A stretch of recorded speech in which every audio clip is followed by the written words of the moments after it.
तू अनोळखी तरी सोबती या मालिकेच्या येणाऱ्या भागामध्ये धमाकेदार असा ट्विस्ट येणार आहे. तर प्रेक्षकांनो, इथे आता अर्पिता आणि समीर या दोघांना त्यांची पहिली ऑर्डर मिळालेली असते.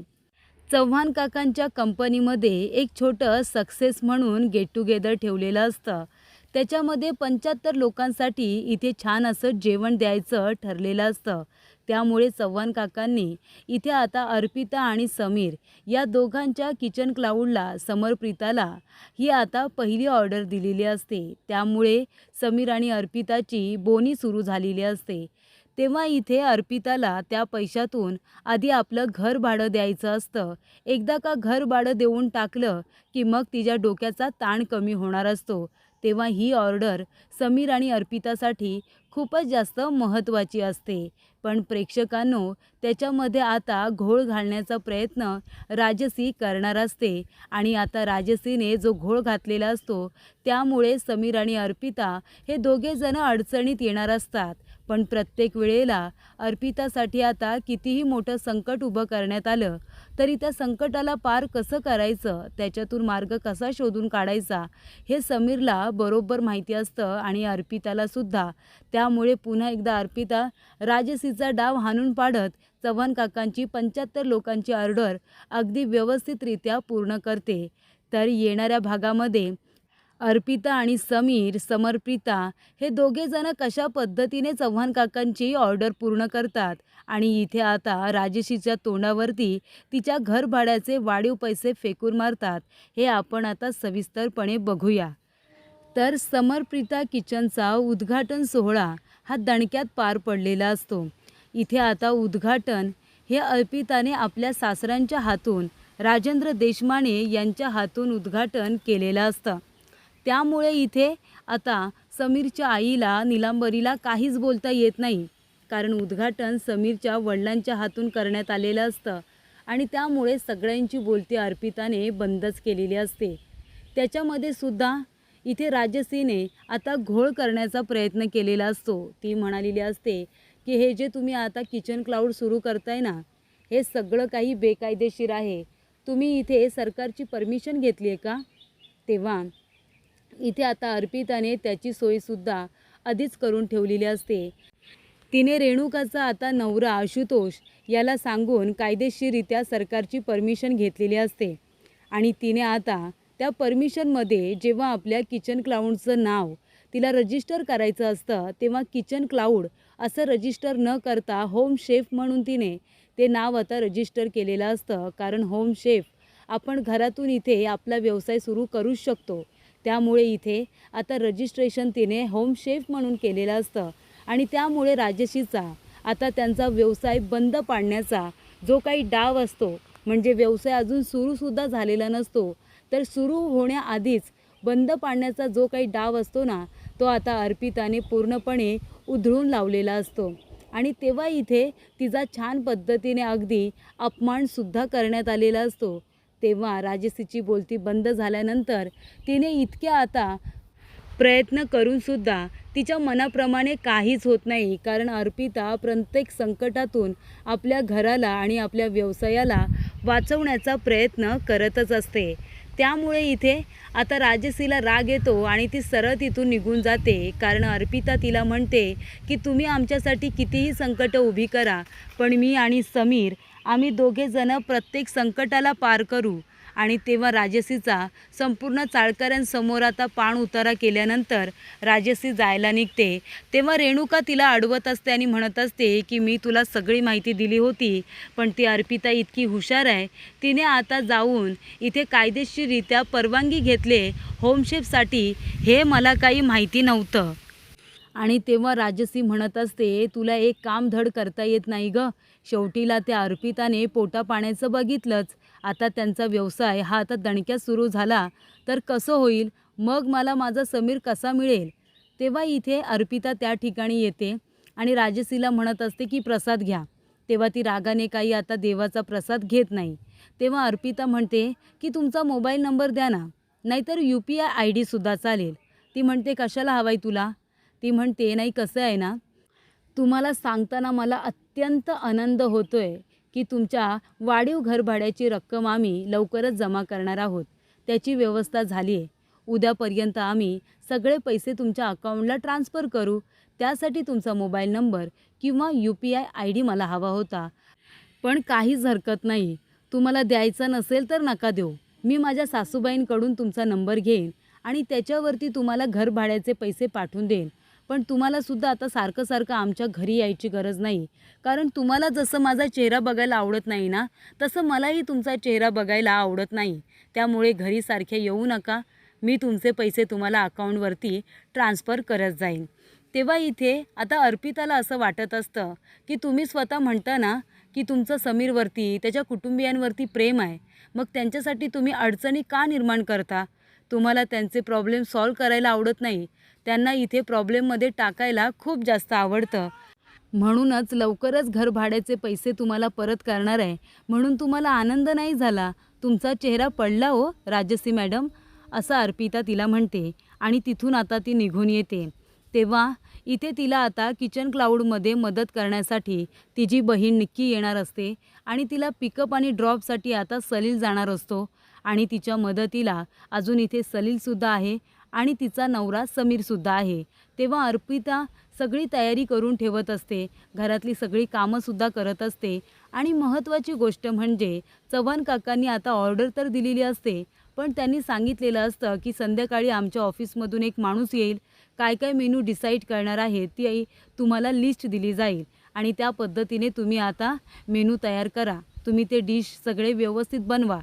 तेव्हा आता 70-75 लोकांची ती ऑर्डर असते आणि बरोबर लिस्ट घेऊन, मेनू लिस्ट घेऊन जो माणूस आलेला असतो तो भेटतो कुणाला? राजसीला. तो विचारतो की अर्पिता देशमाने कुठे आहेत? ती म्हणते मीच आहे अर्पिता, काय काम आहे? ते म्हणतात की त्यांना एक ऑर्डर दिली आहे ना आमच्या कंपनीची, त्यांना इथे 75 लोकांचा स्वयंपाक बनवायचा आहे. त्यासाठी काय काय मेनू ठरला आहे ती मी त्यांना लिस्ट द्यायला आलो आहे. तेव्हा ती म्हणते द्या माझ्याकडे, कसं काय करायचं आहे ते मी बघेन. आणि ती लिस्ट आता तिने आपल्या हातामध्ये घेतलेली असते. तेव्हा तिची मैत्रीण म्हणते की त्या अर्पिताची लिस्ट तू का घेतलीस? तेव्हा ती म्हणते आता बघ ना कशी मज्जा येते ते. तेव्हा इथे राजश्री काय करते, त्याच्यामध्ये सगळ्या इंडियन डिशेस असतात ज्या आपण नॉर्मली खातो. त्या सगळ्या इंडियन त्याच्यामध्ये डिश लिहिलेल्या असतात. पण इथे अर्पिताला आता फसवण्यासाठी राजश्री एक प्लॅन करते. त्याच्यामध्ये सगळे इटालियन फूड हे ती ॲड करते, म्हणजे जे पदार्थ इथे बनवलेच जात नाही ते पदार्थ आता तिने ॲड केलेले असतात आणि ते पदार्थ, ते लिस्ट ती आता तयार करून अर्पिताला आणि समीरला देते आणि म्हणते समीर, अरे मगाशी त्या कंपनीमधून माणूस आला होता, त्याने ही लिस्ट तुम्हाला द्यायला सांगितले. तेव्हा अर्पिता बघते त्याच्यामध्ये जे पदार्थांची नावं असतात ती बघितल्यानंतर ती म्हणते अरे देवा, हे काय आहे? आपल्याला हे जेवण बनवायचं आहे?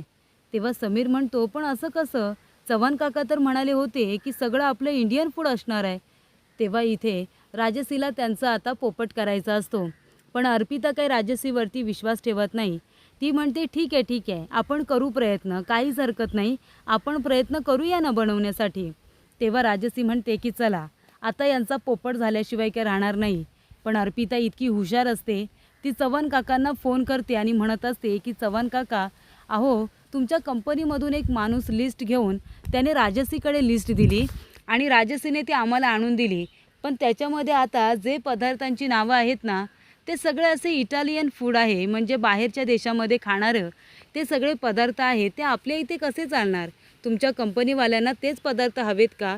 आम्ही तुम्हाला आता फोटो पाठवतो, तीच लिस्ट आहे का ते जरा एकदा कन्फर्म करा.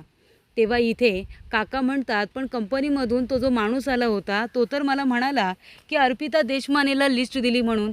तेव्हा ती म्हणते नाही, मला तर लिस्ट दिलेलीच नाही आहे, आम्हाला राजश्रीने लिस्ट आणून दिली. तेव्हा इथे काका म्हणतात म्हणजे नक्कीच काहीतरी गडबड आहे. थांब अर्पिता, मी आत्ताच तिथे फोन करून मी कन्फर्म करून घेतो. आणि ज्या माणसाने आता लिस्ट आणून दिलेली असते ना त्याला फोन केला जातो. तेव्हा तो म्हणतो की आपली ही लिस्ट नाहीच आहे, मी तर वेगळे पदार्थ दिले होते अर्पिता देशमानेला. तर अर्पिता कशी होती? तो सांगतो की त्यांनी इथे असे छोटे कपडे घातले होते. तेव्हा साडीमध्ये अर्पिता नव्हती का? तो म्हणतो नाही, साडीमध्ये नव्हती.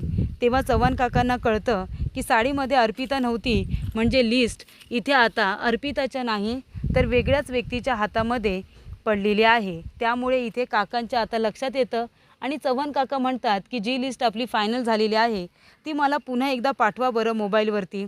आणि ती लिस्ट त्यांना मोबाईलवरती पाठवल्यानंतर इथे आता चव्हाण काका ती लिस्ट समीरला पाठवून देतात आणि म्हणतात की हे फूड आपल्याला फायनल करायचं आहे ते नाही. आणि त्यामुळे प्रेक्षकांनो इथे आता अर्पिताने छान डोकं चालवलेलं असतं, कारण तिच्या लगेच लक्षात येतं की राजसीने काहीतरी घोळ घालण्याचा प्रयत्न केला आहे. त्यामुळे तिने आता चव्हाण काकांनाच फोन करून सगळं काही कन्फर्म करायला सांगितलेलं असतं.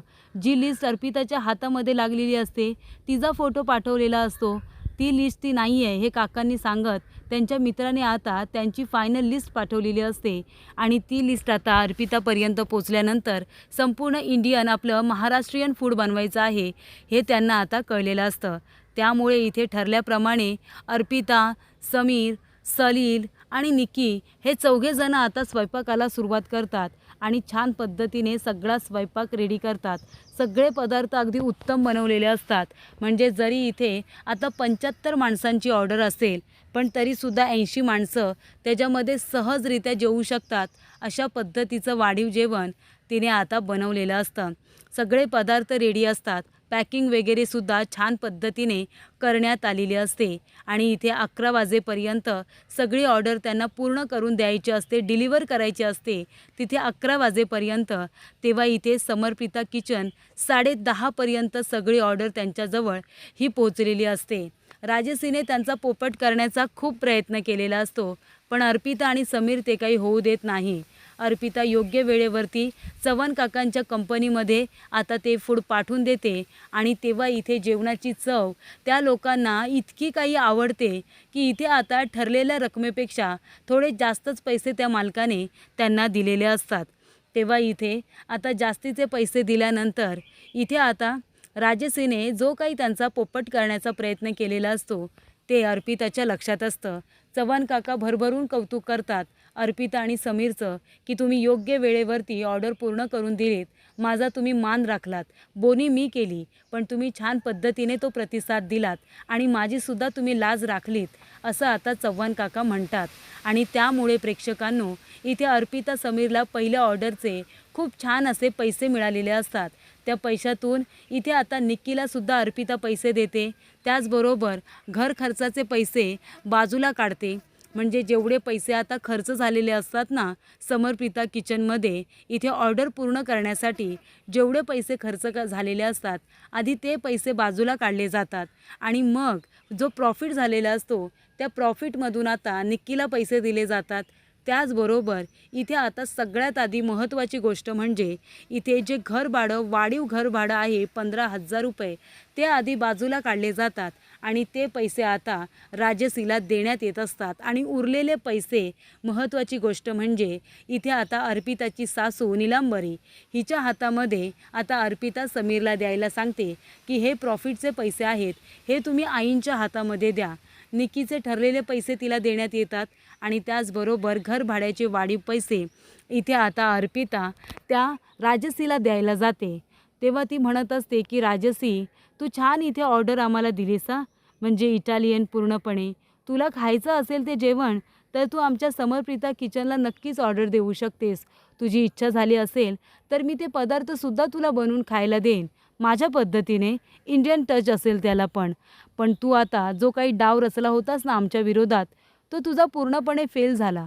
जी लिस्ट तू आमच्यापर्यंत दिलीस ती खोटी होती आणि जी लिस्ट आमच्यापर्यंत यायला हवी होती ती चव्हाण काकांकडून आमच्यापर्यंत पोचली. म्हणून आम्ही योग्य वेळी योग्य पद्धतीने ती ऑर्डर पूर्ण केली आणि त्याच्यातून आम्हाला आता चांगले पैसे मिळालेत आणि तेव्हा वाढीव घर भाडं आम्ही तुला आता परत करतोय. तेव्हा इथे सगळेच्या सगळे पैसे इथे आता अर्पिताने राजसीला देऊन टाकलेले असतात आणि ती म्हणालेली असते की यापुढे तुम्ही कितीही भाडं वाढवा, तुम्ही काहीही करा, पण तुमचे पैसे तुम्हाला मिळत जातील. घर भाड्यासाठी घरापर्यंत येण्याची गरज नाही. ठरलेल्या तारखेला कधीतरी पुढे मागे होईल पण मी प्रयत्न करतच राहीन की ठरलेल्या तारखेला तुमचं घर भाडं तुम्हाला मिळेल अशी तरतूद मी नक्की करून ठेवेन असं अर्पिता राजसीला म्हणते. तर अशा रीतीने प्रेक्षकांनो अर्पिता आणि समीर समर्पिता किचनमध्ये पहिली ऑर्डर पूर्ण करत चांगले पैसे मिळवून इथे आता राजसीचं घरभाडं देऊन टाकतात आणि त्याचबरोबर प्रॉफिटमधून आपल्या खर्चाचे पैसे, निक्कीचे पैसे आणि निलंबरीकडे दिलेले प्रॉफिटमधले पैसे यामुळे त्यांना चांगला फायदा झालेला असतो आणि या गोष्टीचा समीरला अभिमान वाटत असतो.